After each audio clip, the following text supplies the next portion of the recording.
Anastasia, thank you ladies and gentlemen for having me here today. I'm going to sit to start off with. If you can't see, you're welcome to come a bit closer. My name's Draw, I'm from OneCoWork.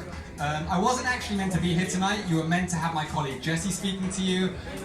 He couldn't make it and he told me a few hours ago to come and to speak, which I was totally cool with, because I thought I was going to be giving you a pitch, telling you what we do, the co-working spaces, the offices, the flexible desks, and he said if I give you a sales pitch, you're all going to fall asleep or heckle me. So I'm not going to do that. He said I need to tell you a story. Didn't have much time, so I'm going to tell you the story of how I got here today, the story of my childhood, and what most impacted me throughout my childhood and brought me here is the story of how I lost my father. Now, the first thing you need to understand is I grew up in a very different culture to what we have here. I grew up in the desert in Africa, and I mean, to give you an example of how weird and different it is, when I grew up, when I was born, my parents took me to the village elder who presented me to the entire village, and everyone came to see me the day after I was born. That's how weird we're talking, okay? So that's the context. I'm living in the desert in Africa, and the story of how I lost my father, which brought me to where I am today. So when I was a young kid, my father and my uncle didn't get on, family broigas. They were fighting. My uncle was very jealous of my father's position. My father was already planning, and it was generally assumed that I would one day take over from his position, which meant my uncle also resented me. Of course, I was an innocent child. I knew none of this. I went to play with my uncle.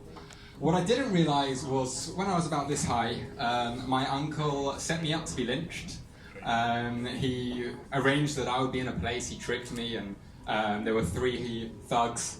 And if my father hadn't come to save me, I wouldn't be here today.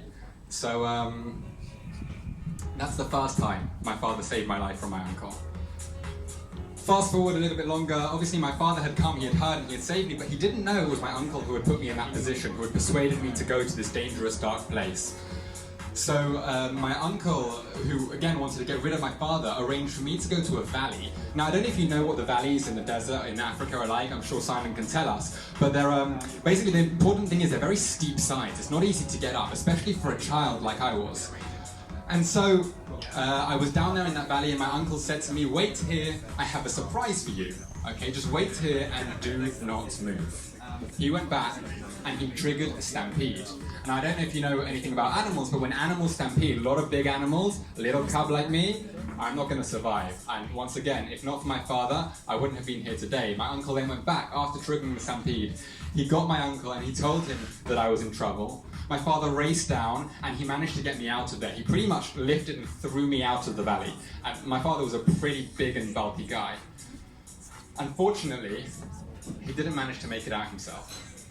My father was climbing up the side, and what I couldn't see was that my uncle was there at the top. And he reached down his hand and he grabbed my father, and my father said, "Save me!" And my uncle said, "Long live the king." And he threw my father over the edge. And so I saw my father plummet down to his death. And I ran down after him. I said, Dad, wake up, wake up!" Of course, what I didn't know was that he wasn't going to wake up. And so I took 2 + 2. I saw that I was in trouble. My father came to save me. Now I'm alive and he's not. And what did I do? I blamed myself. I didn't know any better. You'd expect exactly the same from any child. And my uncle came down and he said to me, "Run, Simba.